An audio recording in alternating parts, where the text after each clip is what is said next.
bienvenida al lanzamiento del cuarto ciclo del Premio Latinoamericano de Arquitectura Rogelio Salmona, Espacios Abiertos, Espacios Colectivos.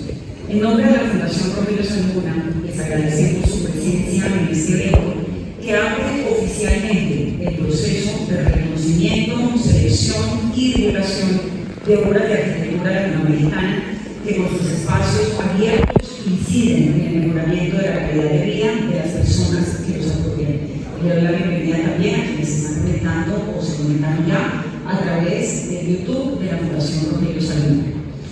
La Fundación, convencida de la urgente necesidad de aportar a la construcción de ciudades incluyentes y equitativas en América Latina, creó en el 2011 este premio, que durante sus ciclos anteriores ha reconocido, ha premiado y ha divulgado obras de arquitectura que generan espacios ciudadanos significativos con sentido de lugar, que contribuyen a la consolidación de ciudades más amables.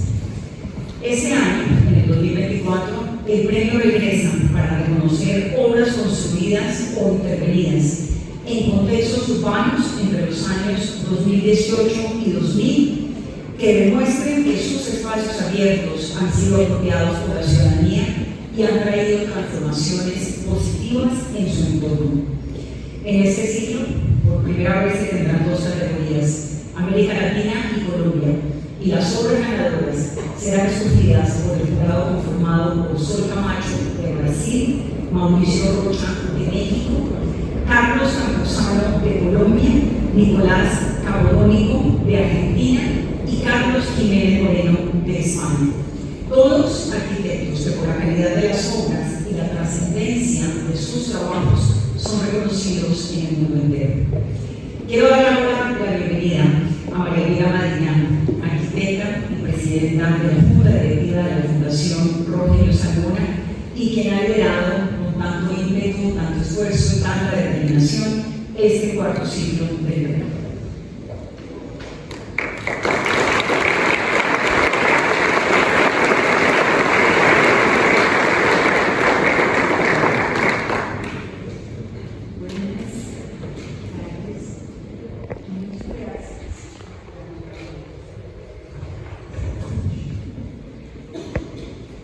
Un saludo especial a los presentes y a todos los que nos acompañan de manera virtual desde diferentes países de Latinoamérica. Nos reunimos hoy en este lugar icónico, la Biblioteca Virgilio Barco, para el lanzamiento del cuarto ciclo del Premio Latinoamericano de Arquitectura Rogelio Salmona, Espacios Abiertos y Espacios Colectivos. Porque esta biblioteca no solo sintetiza las preocupaciones que tenía Rogelio frente a los espacios abiertos y democráticos de una ciudad, sino también porque ella encarna los valores excepcionales que buscamos destacar y reconocer en la arquitectura de nuestra región. Esos mismos valores que el ciudadano ha sabido incluir y apropiar en el disfrute de este edificio es el punto de partida de lo que queremos hacer con él. En el 2011, la Fundación creó el premio con el propósito de honrar el legado de Rogelio Salmona y de fomentar la excelencia en la arquitectura, destacando obras que generan espacios abiertos propicios para la convivencia y socialización en Latinoamérica y el Caribe. A lo largo de estos años se ha llevado a cabo 3 ciclos, el más reciente del 2018. A pesar de los desafíos enfrentados durante la pandemia, perseveramos en nuestra dedicación al tema. Nos sometimos a un minucioso proceso de introspección, revisión y análisis. Y aquí estamos nuevamente con la férrea convicción de la importancia que esta iniciativa transformadora y vital tiene para nuestras ciudades y, por supuesto, para el hombre de las. Con el entusiasmo que nos ha acompañado desde el primer día, emprendimos convencer a otros, para que se unieran a este proyecto altruista y generoso, que busca recuperar lo que se ha ido perdiendo en nuestras ciudades, la capacidad de recorrerlas libremente, de hacer nuestros sus espacios y de reconocer a otros en ese lugar común. Las ciudades que se construyen hoy responden a modelos, consecuencia de la globalización, en los que el encuentro y el disfrute de la compañía se reduce cada vez más a espacios cerrados, autónomos, asociados al comercio. Este hecho, sumado al quiebre del diseño mundial, lleva al debilitamiento de la vitalidad urbana, al tiempo que desconoce la importancia de las relaciones físicas y las redes de significados que establecemos en el territorio. Con el premio le apostamos a exaltar los valores propios de cada región por medio de la arquitectura. Queremos promover los espacios abiertos que fortalecen los vínculos sociales en las comunidades, donde se entrelazan en un baile eterno sus creencias, su cultura y su identidad.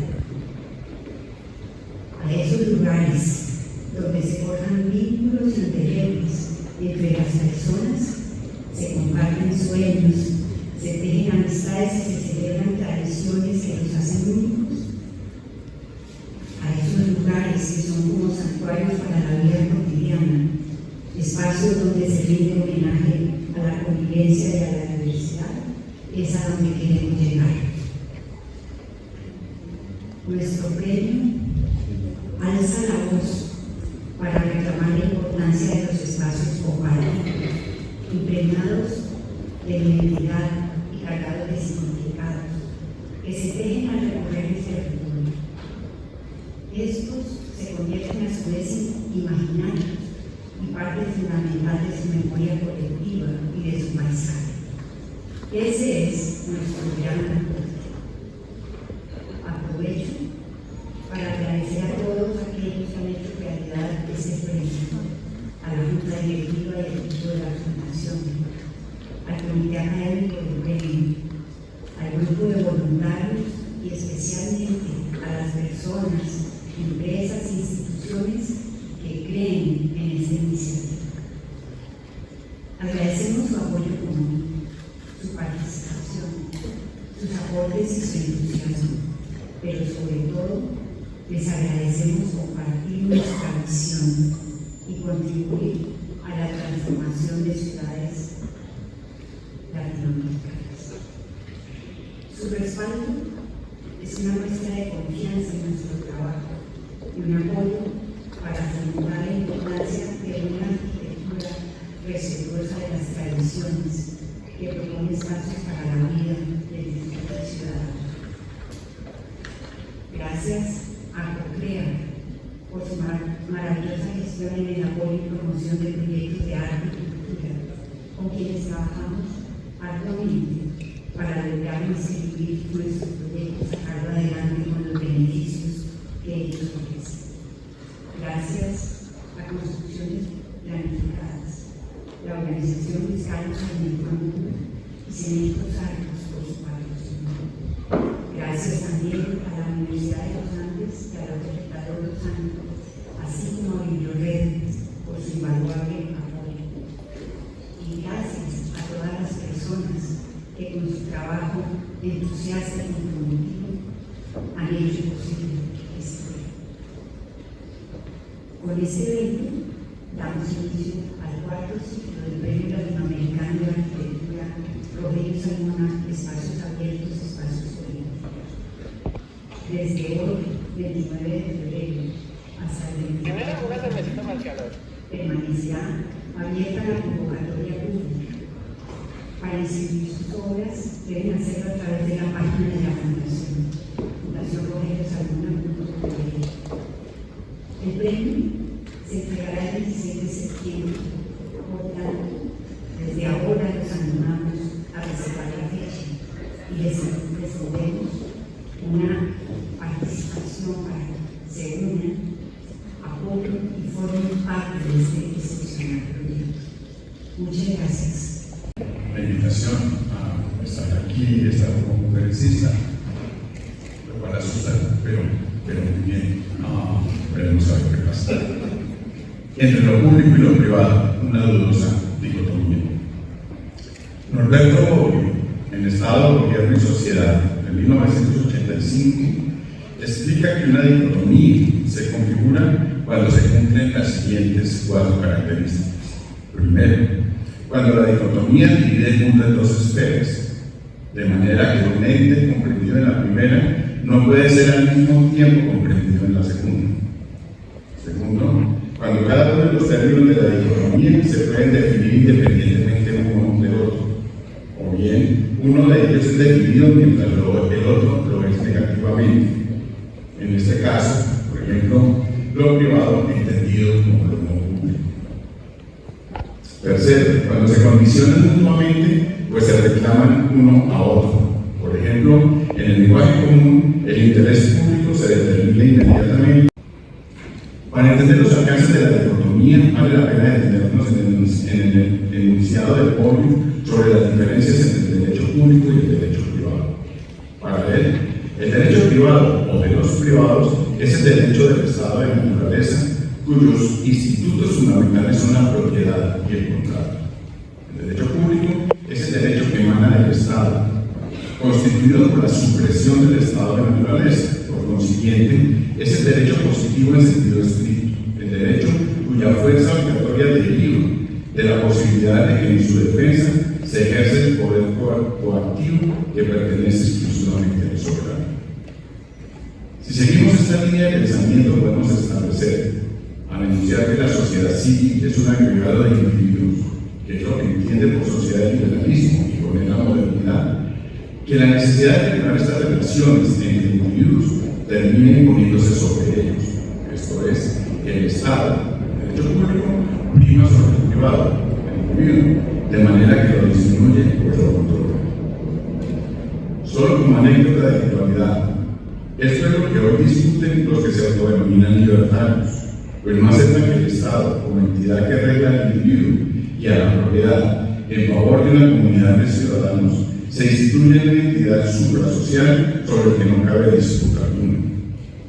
Pero para efectos de la discusión, debemos al menos enunciar que los que se autodenominan progresistas, al fundar su crítica a la sociedad moderna, precisamente que no es un agregado de individuos, estatizan la solución. En otras palabras, eligen al soberano, que menciona Bobbio, en el único sujeto, pues todos los demás son súbditos, y por ello, la única posibilidad de lo público es el Estado. Todas las observaciones anteriores parten de aceptar que la relación de la esfera pública y la privada de la vida en común es dicotómica. Por ello, en la historia, pero también en el urbanismo, en la geografía, en la arquitectura, en fin, su solución solo puede encontrarse en el dominio de una esfera sobre la otra. Y eso es lo que generalmente hemos hecho en nuestros estudios sobre la ciudad. Si nos mantenemos en este nivel de la pregunta sobre la ciudad, el resultado no es otro que el de elaborar un estado del arte sobre la amplia producción que a la fecha se ha realizado sobre cada una de estas esferas y de los conflictos a que históricamente ha dado lugar.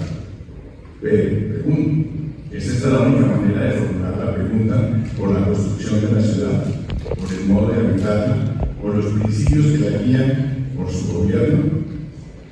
Considero que sí existen otras posibilidades de pensar esta cuestión, lo público y lo privado, dejando de lado la visión conceptual en las que nos encierra su concepción dicotómica. Algunos urbanistas y arquitectos, en su observación de la ciudad contemporánea, han comenzado a formular la existencia de un tercer espacio, ni público ni privado, que potencialmente podrían estar indicando otras vías para producir y habitar la ciudad.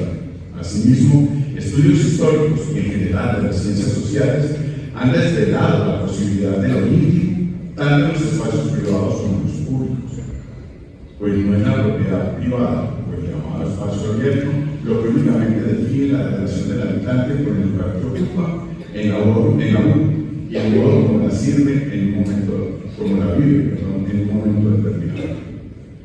Si relacionamos los enunciados anteriores, podemos al menos sospechar la existencia de dicho tercer espacio como colectivo, precisamente porque es un bien común en el que la experiencia de habitar la ciudad se hace posible sin los límites de lo público y lo privado. Y así nos podemos desprender de la dicotomía. En síntesis, podemos proponer, al menos como hipótesis, la existencia de un tercer lugar, llamémoslo colectivo, que deriva su naturaleza de entender que la ciudad es un bien común y no un lugar que el Estado dispone que es público porque le pertenece y por ello decide sobre él con la suficiencia que le otorga la legitimidad que le brindamos, pero siempre y cuando respete la frontera que imponemos desde el ámbito de la propiedad privada. Detengamos un poco más en el examen de lo que la mencionada hipótesis puede significar. Manuel de Sola Morales, en un artículo de 1992 titulado Espacios públicos, espacios colectivos, parte de establecer que desde fines del siglo XIX la distinción entre espacio público y espacio privado ha ocupado un lugar central en la teoría del pensamiento urbanístico sobre la ciudad occidental. Agrega que los planes de ensanche o las leyes de expropiación, entre otras acciones, han sido ejemplos admirables de distinción clara del dominio público sobre el privado. Por lo que reforzar esta distinción era deseable en cuanto permitía precisamente aumentar y mejorar lo público como superior a lo privado. Advierte, sin embargo, fundado en su experiencia y conocimiento de Barcelona, que sería peligroso si nos preocupáramos de la forma de la ciudad solo en aquello que es dominio exclusivo de la administración. Ya que al dejar la reglamentación de usos o funciones, la incorporación de lo privado al espacio de la ciudad puede estar produciéndose junto a espléndidas ventajas de enriquecimiento de la ciudad mediante paseos, parques, plazas, cinturones, estadios, museos y escenarios, de innegablemente un despegue en el tono de la ciudad, común que lleva a la hipertrofia del propio espacio público. Esto es, explica el autor, la importancia del espacio público es el resultado de referir entre sí los espacios privados, haciendo también de ellos patrimonio colectivo. De manera que da un carácter urbano, público, a los edificios y lugares que, sin él, serían solo privados, constituye la función de los espacios públicos, urbanizar lo privado, es decir, convertirlo en parte de lo público. Por este camino, Sola Morales, al hacer de lo privado parte de lo público, puede denunciar este vínculo como espacio colectivo. Sobre este, afirma que el espacio colectivo es mucho más y mucho menos que el espacio público si limitamos este al de la propiedad administrativa. La riqueza civil, arquitectónica, urbanística y morfológica de una ciudad es la de sus espacios colectivos, la de todos los lugares donde la vida colectiva se desarrolla, se representa y se recuerda. Y quizá cada vez más, cada día, estos son espacios que no son ni públicos ni privados, sino ambas cosas a la vez. Espacios públicos absorbidos por sus particulares o espacios privados que requieren una utilización colectiva. En este sentido, lo que cuestiona Sola Morales es la clásica explicación de los espacios cívicos modélicos como expresión de los valores consensuados de una sociedad coherente y, por lo tanto, la condición de lo público como forma excelente de lo social. Al contrario, lo que encuentra es que la ciudad es precisamente el lugar donde lo particular puede ser, y a menudo es, social, tanto o más de lo público. La buena ciudad es aquella en que los edificios particulares, sobre todo los buenos edificios particulares, lo pretendan o no, son elementos públicos y transportan significados y valores sociales más allá de sí mismos. Y en eso está su modo de ser urbanos. Lo que declara la colectividad, los centros comerciales, las plazas corporativas, pasajes, galerías comerciales y demás marcos artificiales o temáticos crean una inclusión de espacio público, de los cuales son cuidadosamente eliminados riesgos e incertidumbres cotidianas. Estos espacios autopúblicos son enunciados por el autor como terceros lugares, ejemplificados por los bares y tabernas, salones de belleza, salas de billar, terrazas de café y demás. En todos estos casos, explica Van G, el objetivo consiste en crear una vida pública de flanelí y consumismo. si realmente se desarrolla en un espacio público-privado, parece no importar. La línea entre los espacios públicos y privados se desdibuja muy fácilmente, como sucedió con los pasajes parisinos. De esta manera, lo que resulta evidente es que nuestra vida pública tendrá lugar cada vez más en lugares privados o en el ciberespacio, y que las limitaciones del sector público deben ser suplidas desde iniciativas de base a través del sector sin ánimo de lucro o incluso del privado, a través de acuerdos de participación con propietarios a cambio de derechos adicionales de desarrollo y otros. Sin embargo, el profesor Panené abre una puerta que apunta en la misma dirección de lo que venimos argumentando. Frente al problema de la privatización de lo público, dice, los urbanistas deben concentrarse en el concepto de vida pública, más que en espacios públicos. Tradicionalmente, los urbanistas han asociado la vida pública con los espacios públicos, y los principios para la ordenación del uso del suelo y del diseño urbano se han basado en esa premisa.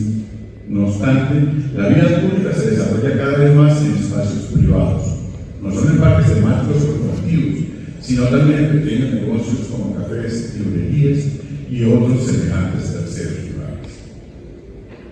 Con relación a la posibilidad de denunciar un tercer espacio, en línea con lo planteado por el profesor Panené, pero adelantando que reducir la concepción de lo público a los espacios abiertos controlados por el Estado limita profundamente la posibilidad de explicar lo que está sucediendo en nuestras ciudades. La profesora Margaret Crawford, en un artículo de 1999, planteó que la actual afirmación del fin del espacio público se comprueba, por ejemplo en Los Ángeles, al constatar que los pocos trozos de espacio público tradicional que perduran, como Pershing Square, centro del distrito financiero, están habitualmente desiertos, mientras que el City Walk, el pasaje urbano simulado, centro comercial y de entretenimiento, está siempre abarrotado de gente. Pero aclarar que esta afirmación en realidad resulta de confundir el espacio público monumental con la totalidad del espacio público.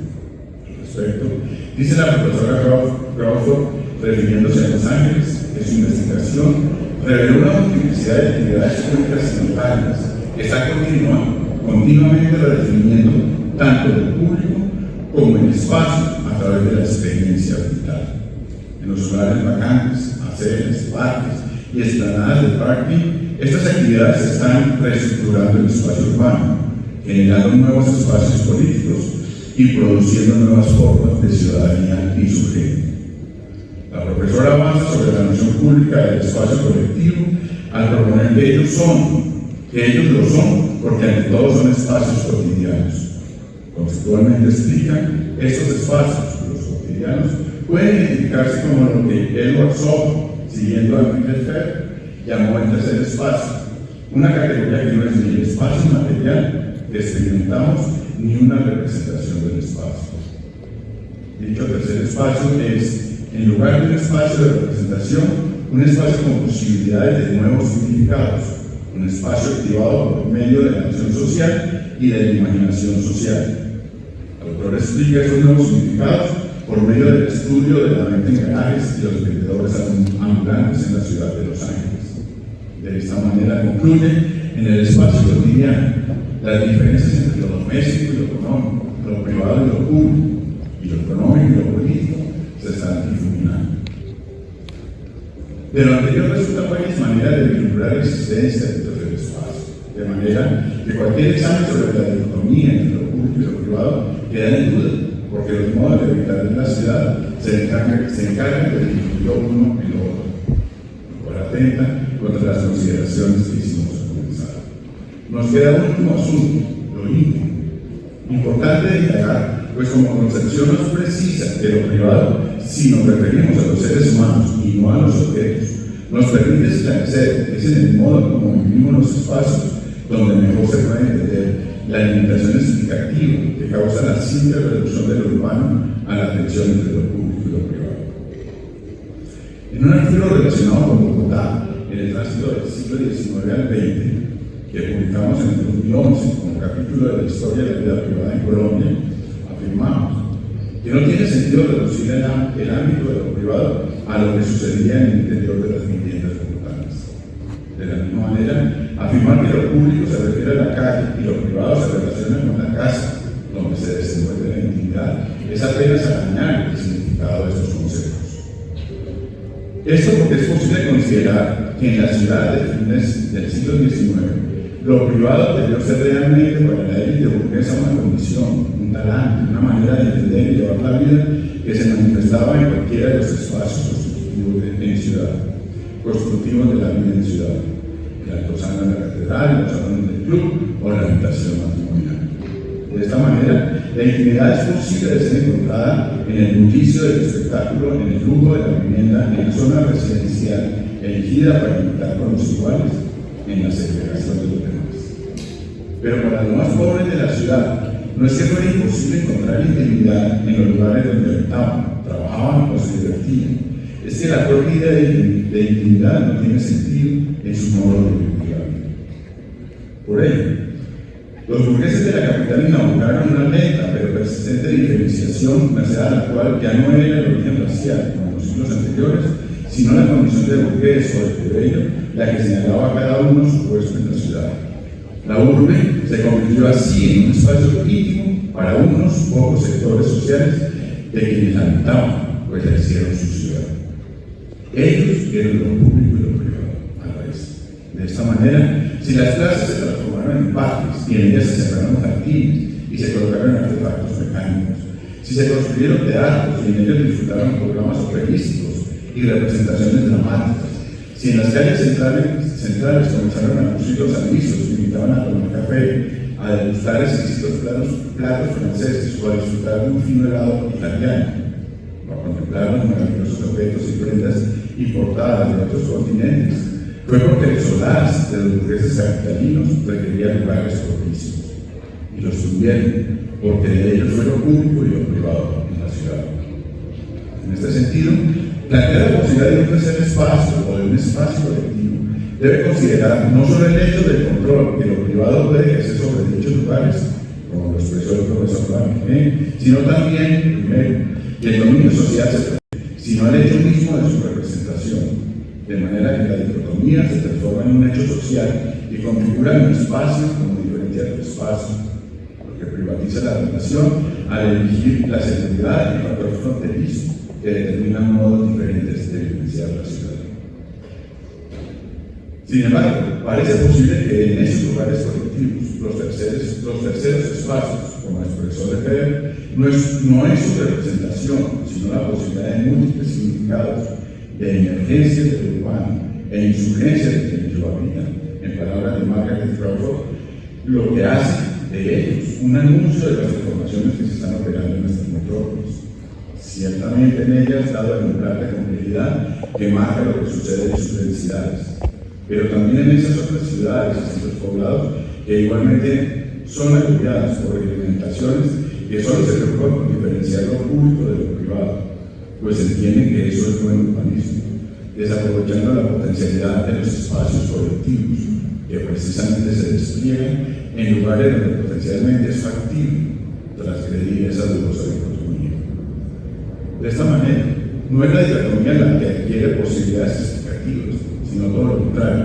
Lo que nos permite entender la ciudad y el modo de habitarla es la posibilidad de encontrar en ella espacios, lugares en los que la experiencia colectiva, el disfrute de un bien común, elimina vivencialmente una frontera, la de lo público y lo privado, que al ser considerado un límite absoluto entre dos ámbitos que por su naturaleza son excluyentes, absolutiza al Estado o al individuo. Y los hace progresistas sintonizan primero o libertarios privilegian segundo. Por el contrario, enunciar la posibilidad de un tercer espacio en nuestras ciudades y habitarlo, como lo expresó uno de los urbanistas citados, es hacer público lo privado, y tarea de los urbanistas, hacer de lo privado un buen espacio público. Muchas gracias.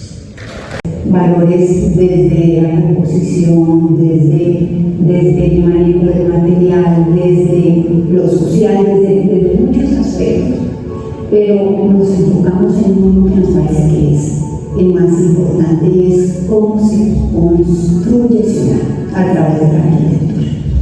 Yo creo que muchas veces los temas de seguridad o inseguridad han han llevado a construir ciudades con espacios cerrados, con espacios que están prohibidos. Esto termina formando lo que son los guetos, terminan siendo ciudades aburridas, ciudades en donde los que piensan de una manera están en un sitio y los que piensan de otra en otro, donde no se comparte. Alguna lo tenía muy claro y eso lo comprobamos cuando va como a las grandes ciudades. Los espacios más valiosos de una ciudad son los que permiten el encuentro de los ciudadanos, los espacios abiertos, los espacios que te permiten la interacción, que te permiten la contemplación. Pues yo creo que son los espacios que hay que promover y los espacios que hay que proteger, los espacios que hay que fomentar.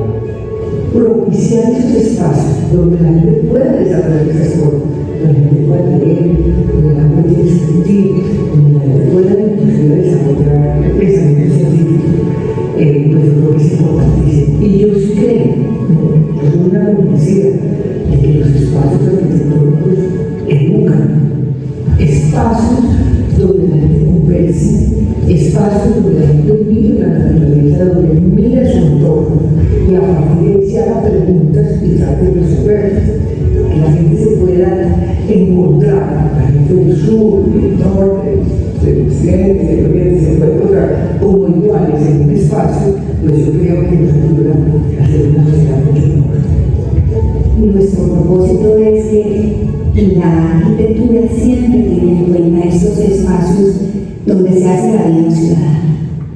Ese es el valor que tiene, porque se vuelve como una semilla que invita a que haya como una conciencia de lo público, del espacio abierto, del espacio urbano, y que a raíz de eso, pues empieza una transformación y empieza a involucrar a todo el contexto que le rodea. Y ese fue el origen del reino, ¿cierto? Cómo reconocemos la arquitectura sin importar la escala, sin importar el uso, que tienen espacios abiertos, espacios de socialización. De manera que los espacios abiertos, los espacios en los que puede cruzar cualquier ciudadano, enriquecen mucho no solo la vida cotidiana, sino también la forma de pensar. O sea, que tú no termines pensando que la vida es lo que tú vives a 3 cuadras a la redonda, en donde compartes con gente que tiene más o menos las mismas posibilidades económicas tuyas y ven la misma montaña o el mismo centro comercial enfrente. Es buenísimo saber que hay gente que piensa distinto, que vive distinto y te los encuentras en los espacios abiertos. La gente entiende el valor de la cuestión común, de reunirse, de discutir. Por eso, pues, todos estos espacios donde se permite esa relación. Si nosotros, nuestra arquitectura es egoísta y todo funciona hacia adentro y a la ciudad se niega todo, pues vamos a tener una ciudad que milita, una ciudad que no genera esa identificación. Y ahí viene la parte, pues la parte también importante del premio, ¿cierto? Seamos conscientes que nosotros hacemos la ciudad. En 1991 trabaja con la intención de desarrollar una arquitectura contemporánea sensible al contexto y al medio ambiente, logrando que la dignidad y la calidad de los espacios sea una constante en todos sus proyectos. A lo largo de más de 30 años de práctica profesional, ha desarrollado proyectos de carácter público y privado de múltiples escalas, alternando su trabajo con intervenciones de arquitectura efímera en exposiciones de arte y también museografía. Ha sido premiado en múltiples ocasiones de forma individual y como firma ha recibido el primer premio y la medalla de oro en 2 ocasiones de la Bienal de Arquitectura Mexicana en el 2004 y en el 2010. También la Bienal Panamericana de Arquitectura de Quito y la Bienal Iberoamericana de Arquitectura y Urbanismo en 3 ocasiones cada una, entre otros varios reconocimientos nacionales e internacionales. En el año 2019, la Academia de Arquitectura de Francia le otorgó la Medalla de Palmares, el más alto reconocimiento por trayectoria profesional. En el 2020 recibió el Brick Award, que es el reconocimiento a la arquitectura de ladrillos. En el 2021, Mauricio Rocha fue invitado como curador del Pabellón de México en la Bienal de Arquitectura de Venecia, y el año pasado recibió el Maestro Heritage Prize del 2023 como un reconocimiento a la mejor obra construida en América. Me da mucho gusto invitar al arquitecto mexicano Mauricio Rocha Iturbide para que participe en esta conmemoración. Yo hice las intervenciones desde los 90 con este pequeño agujero en una galería que transforma de un lugar a otro, que no hace más que provocar un negativo la reducción del espacio por árboles que están afuera, por diferentes cuartos, y por lo tanto de la gente cómo se relaciona de una manera diferente con el espacio.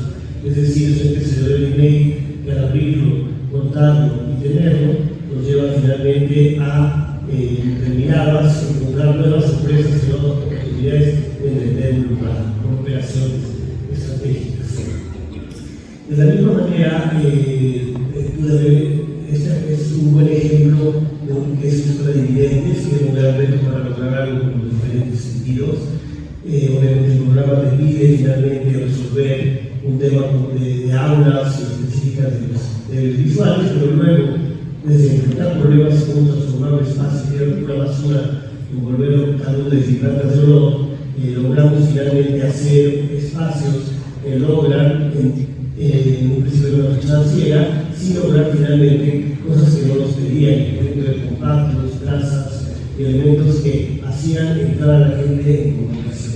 Esa idea que se decía en el texto anterior, cuando hablamos de la ponencia anterior, la diferencia entre una habitación o una plaza, en ambos casos puede haber esta condición de un espacio compartido.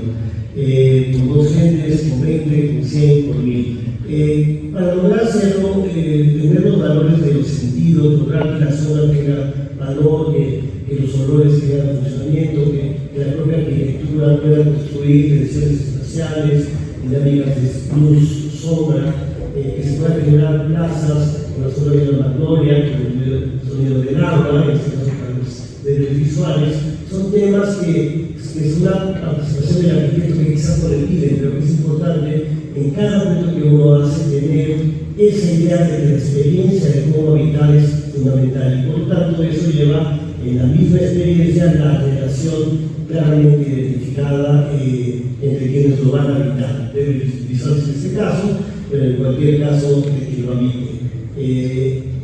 Yo me sorprendí cuando hice las escuelas de videntes en cómo los diferentes sentidos que luego no entendemos nos hacen pensar que la textura es importante a la altura de la mano, que los olores son fundamentales para lograr diferentes ritmos en cada una de las piezas o sitios, y con ello lograr la densidad espacial. Ahí pues, vamos generando una serie de redes. Primero los nómadas, que son unas tiendas de campaña que habían comprado, las levantamos, les pusimos un baño que pueda medio ver al exterior, pero también después se nos pide una segunda opción, que son estas otras habitaciones que conectan finalmente con el paisaje y dan una experiencia propia. ¿Por qué son espacios colectivos y no privados? Porque al interior tienes la capacidad de no te veas si no quieres, pero al mismo tiempo tienes esa gran capacidad de, en conjunto, en nuestra complicidad, relacionarte con el paisaje. Y siento que en esa medida en que construye esa complicidad colectiva, la gente tiene siempre que compartir que esa experiencia es fundamental. En el caso de Oaxaca, la ciudad, tuvimos reinventar un convento que estaba casi tirado o invadido por un hotel que ya no reconociendo el que existía a 2 cuadras del Zócalo. Ahí mismo estaba, ya ni siquiera se veía el convento, porque además la fachada que venía alta es una fachada que era de hotel, pero que hablaba del corte del convento a una calle que se hizo en la época de la Reforma y que había destruido el convento. Descubrimos que había un pasaje original que ya no estaba. Logramos con el cliente ir comprando los predios para recuperar la fachada principal y esta relación que volvieron a hacer calle ese espacio. Y yo recuerdo muy bien aquí en las torres de Salmona, cuando habla y escribe cómo lograr para gente de obra privada un espacio público. Y eso es lo que logramos acá, porque finalmente